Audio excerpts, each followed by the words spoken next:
Udah cukup tua iya. Yang muda, iya, kelihatannya masih muda, awet muda kan. Assalamualaikum warahmatullahi wabarakatuh. Halo guys, selamat datang di podcast DKV Skansa. Sebelumnya kita perkenalan dulu ya, karena kita juga baru pertama kali nih jadi host di podcast DKV Skansa. Sebelumnya perkenalkan, nama aku Tiara Nuraini. Halo guys, nama aku Zulekha. Jadi hari ini kita bakal kedatangan tamu yang yang terkenal nih di SMK Negeri 1 Waitenom, yaitu pembina OSIS dan ketua OSIS SMK Negeri 1 Waitenom, yaitu Bu Dwi dan Kak Agus.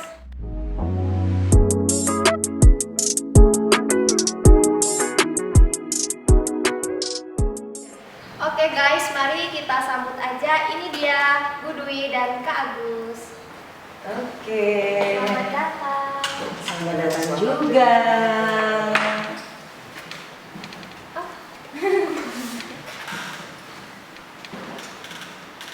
Silakan dipakai. Oke ya. Oke. Gimana nih Bu kabarnya? Kabarnya alhamdulillah sehat, luar biasa, sangat semangat. Kalau Kak Agus gimana nih kabarnya? Alhamdulillah sehat juga. So, kita di sini langsung tanya-tanya aja ya. Oke. Pertanyaan pertama dari aku ya. Ya. Sudah berapa lama Ibu menjadi pembina OSIS di SMK ini? Oke, ini pertanyaannya bisa flashback. Flashback Bisa. dulu ya, sambil Ibu cerita nih. Iya. Jadi awal mula Ibu bisa jadi pembina OSIS pada saat itu Ibu dipanggil oleh Wakil Kesiswaan Bapak Setio Bayu Prasongko Eskom. Waktu itu langsung diajak ke ruangan Bapak Kepala Sekolah dengan pembina OSIS yang lama, yaitu Bapak Haryesta Setiadi SPD, menghadap ke ruang Bapak Kepala Sekolah dengan ditawari untuk menggantikan masa jabatan Bapak Haryesta pada saat itu karena sudah cukup lumayan dan ada kesibukan lain, makanya Ibu yang diberikan mandat untuk menggantikan. Itu kiranya pada tahun 2019 ketika pembina OSISnya itu Hilda, anak akuntansi. Ketua OSISnya Bu ya? Ketua OSISnya Hilda. Udah cukup ya kiranya. Buat Kak Agus, Iya. gimana nih Kak perasaannya ketika terpilih menjadi ketua OSIS di SMK ini? Kalau perasaannya ya pasti bangga, juga senang. Apalagi kan itu siswa yang paling itu, yang nomor satu lah. Iya. Ya, nomor satu.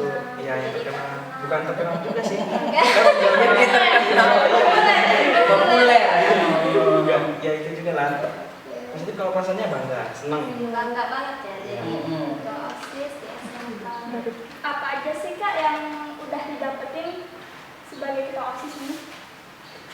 Kalau buat pendapatannya ya positif ini ya, itu dari sikap sih. Dari sikap itu sikap kepemimpinan, cara memimpinnya organisasi, Iya. terus juga cara mengatur siswa-siswa yang ya kalau dibilang ya bandel kayak gitu. Bisa diatur. Iya, susah Iya. diatur. Jadi sikap kepemimpinannya tuh wah udah mulai dapet gitu juga. Terus juga kita belajar ngomong di depan orang banyak. Itu harus Ya itu wah luar biasa sekali. Sangat dapet. Iya. Iya. kira-kira ada syarat atau kriteria nggak buat milih anggota OSIS? Saran. Ibu apa Agus nih? Boleh Dari satu-satu. Ibu. Bergantian dari Ibu. Bergantian. Oke. Jadi kalau syarat-syarat khusus yang lebih mendasar nggak ada ya Gus ya? Iya. Kayaknya siapa aja yang mau berminat gitu ya, Boleh masuk, silakan. Kami malah seneng karena semakin banyak siswa-siswa SMK di 1 Waitenom itu yang mempunyai ketertarikan dengan OSIS, tentunya akan semakin bisa tuh membangun SMK ini gitu. Jadi biasanya ini dari tim OSIS akan melakukan rekrutmen semacam keliling ke kelas-kelas mendata nih dari adik-adik kelasnya, di kelas 10, 11, siapa yang berminat. Kemudian mengisi belangko ya Gus ya. Iya. Belangko sebagai tes awal, pretest, lalu langkah selanjutnya biasanya ini ya Gus, apa dilakukan wawancara. Iya, tes wawancara juga. Iya, ada wawancara untuk melihat kemampuannya seperti apa, daya tariknya, antusiasnya, alasannya apa nih ingin masuk menjadi anggota OSIS, seperti itu. Ini Apakah jumlah OSIS setiap tahunnya nambah gitu? Apa berkurang? Kalau berdasarkan pengamatan Ibu ini tiap tahunnya bertambah. Iya, bertambah, meningkat. Karena mereka biasanya menjadikan anggota OSIS ini itu sebagai apa ya? Sebagai organisasi yang bergengsi gitu bagi mereka. Iya. Mereka berpikir kalau sudah masuk OSIS itu ya Gus ya, pasti itu siswa-siswa yang pilihan berkualitas gitu ya. Iya, terpandang gitu, akan lebih lah banyak kegiatan-kegiatan yang positif yang bisa mereka ambil gitu. Kalau menurut Ibu, kegiatan OSIS itu mengganggu jam pelajaran ya? Sejauh ini kalau menurut Ibu tidak. Dan itu bisa dilihat juga ketergantungannya dari kegiatan ataupun agendanya. Karena biasanya kami berkolaborasi dengan wakil kesiswaan, dengan anggota-anggota yang lain. Itu biasanya memang sengaja mengambil supaya mereka tidak sering mengganggu ataupun tertinggal jam pelajarannya itu. Kalau contoh nih, misalnya mengadakan rapat ya Gus ya. Nih akan misalnya ada momen ataupun agenda seperti kelas meeting, ada kegiatan-kegiatan misalnya peringatan Isra Mi'raj, itu rapatnya biasanya mengambil di jam istirahat, apa itu istirahat pertama atau kedua. Itu untuk jaga-jaga mereka biasanya harus meminta izin terlebih dahulu dengan guru piket dan guru mata pelajaran di jam berikutnya. Itu kiranya seperti itu. Kalau buat Kak Agus nih, gimana tanggapan Kak Agus kalau ada yang melanggar peraturan sekolah? Itu khusus buat seluruh siswa apa buat anggota? Anggota dulu nih. Kalau buat anggota yang positif kita tanyain dulu, kenapa kok bisa kamu melanggar? Iya. Kenapa kamu sampai melanggar? Iya. Kalau misalkan peringatan itu udah kita kasih tahu dan juga besok-besoknya masih tetap melanggar, kami tindak lanjuti, kayak sepertinya pemecatan langsung gitu. Ya dikeluarkan. Karena buat apa kalau misalkan panutan nih, kita jadi panutan, tapi kita ngasih contohnya yang jelek. Jadi kan seluruh siswa itu, ini kakak juga berbuat kesalahan, masih dibiarin aja. Kalau kita siswa kok dikasih hukuman gitu. Jadi kalau menurut saya jangan tindak gitu. Iya. Nih tadi kan dibahas jam pelajaran ya? Iya. Nah, bagaimana Kak Agus cara bagi waktu tuh kegiatan OSIS sama jam pelajaran? Kalau untuk ngebagi waktu, kita lihat dulu kegiatannya dulu. Kegiatannya itu dimulainya di jam berapa? Kalau misalkan kegiatannya itu dimulai setelah istirahat kedua, jadi sebelum kegiatan itu dimulai kita meminta izin dulu ke guru mapel. Iya. Jadi insya Allah kalau semua kegiatan itu baik, guru mapel juga mengizinkan untuk namanya itu tidak mengikuti pelajaran. Tapi kita juga walaupun tidak mengikuti, kita mengejar mapel yang ketinggalan. Jadi begitu. Kira-kira jadi ketua OSIS tuh berat gak sih tugas-tugasnya? Alhamdulillah enggak sih, karena terbaiknya sama anggota-anggota, terus juga kita juga bisa minta pendapat sama ibu, sama guru-guru lain, jadi gitu. Apa aja sih kalau kesahnya Kak Agus selama jadi ketua OSIS? Ada dulu kesannya tuh. Ceritain dulu, jangan ada yang dipendam-pendam. Keluarin aja dulu. Iya, keluarin aja semua dulu. Benar-benar. Bisa menghibur ya. Kalau kesahnya sih alhamdulillah nggak ada. Alhamdulillah jalannya baik. Iya. Walaupun ada sedikit masalah, insya Allah kita juga nggak apa namanya itu minta pendapat sama guru-guru, Bu ini jalannya gimana biar namanya acaranya itu lancar. Iya. Seperti itu. Kalau Ibu sebagai pembina ada keluh kesahnya? Kalau kesahnya ini sebenarnya nggak ada kalau untuk yang cerita bikin kesel, bosen gitu ya, atau marah sama anak-anak karena banyak yang misalnya nggak ngerti akan maunya ibu itu nggak ada sama sekali.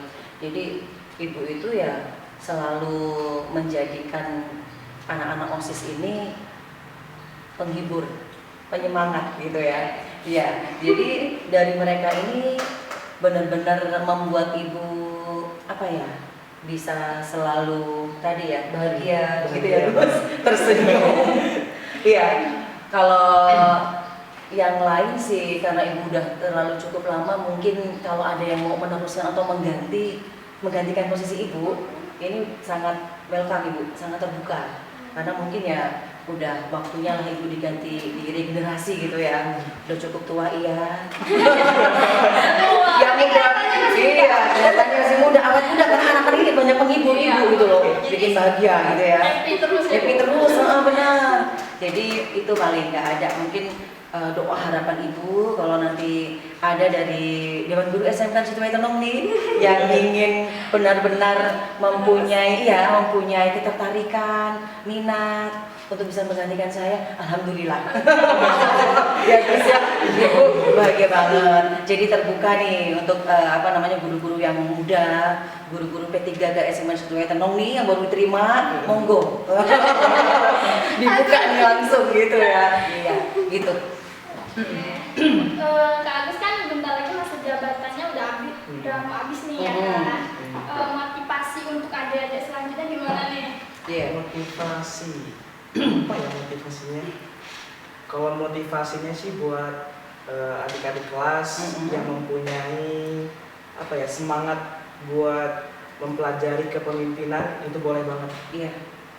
Terus juga selain belajar juga cara ngomong di depan umum itu yang sangat penting. Cara berbicara. Iya, penting iya. ya. Karena belajar di depan umum itu Nggak semua tidaklah bisa. mudah, Iya. tidaklah mudah. Benar. Itu membutuhkan Iya. mental Iya, yang sangat kuat. mental, benar. Iya, gitu sih.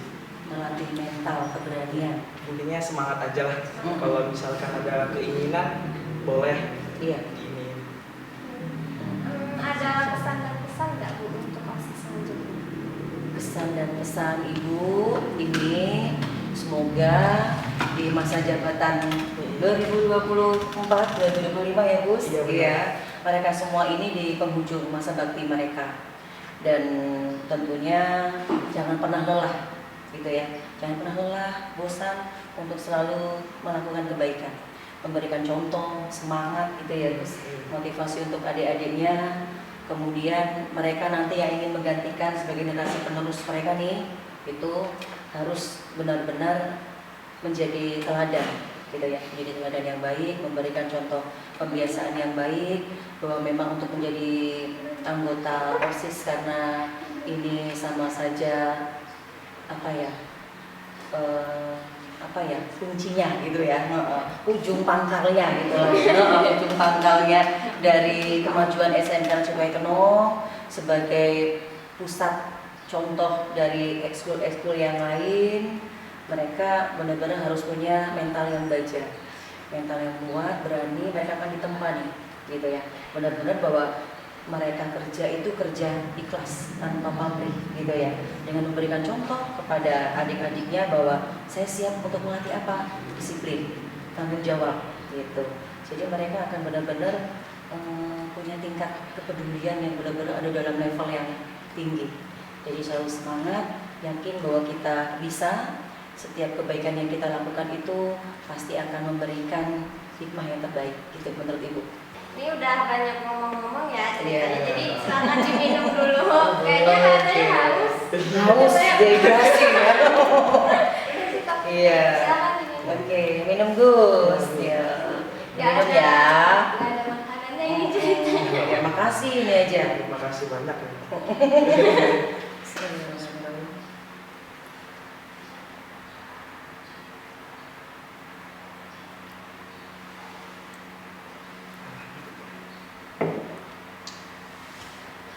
Ya, cukup. Oke. Mm. Oke guys, kita udah banyak tanya-tanya nih sama Bu Dwi dan Kak Agus. Iya. Jadi makasih udah mau jawab pertanyaan-pertanyaan kita hari Iya. ini. Sama. Udah mau hadir di podcast kita. Udah banyak kayak sharing-sharing tentang OSIS, kalau Iya. resahnya selama menjadi pembina OSIS, ketua OSIS Iya. kita. Iya. Baiklah guys, kita tutup podcast hari ini. Jangan lupa nonton podcast kita selanjutnya. See you next time di hari selanjutnya guys. Oke. Bye-bye.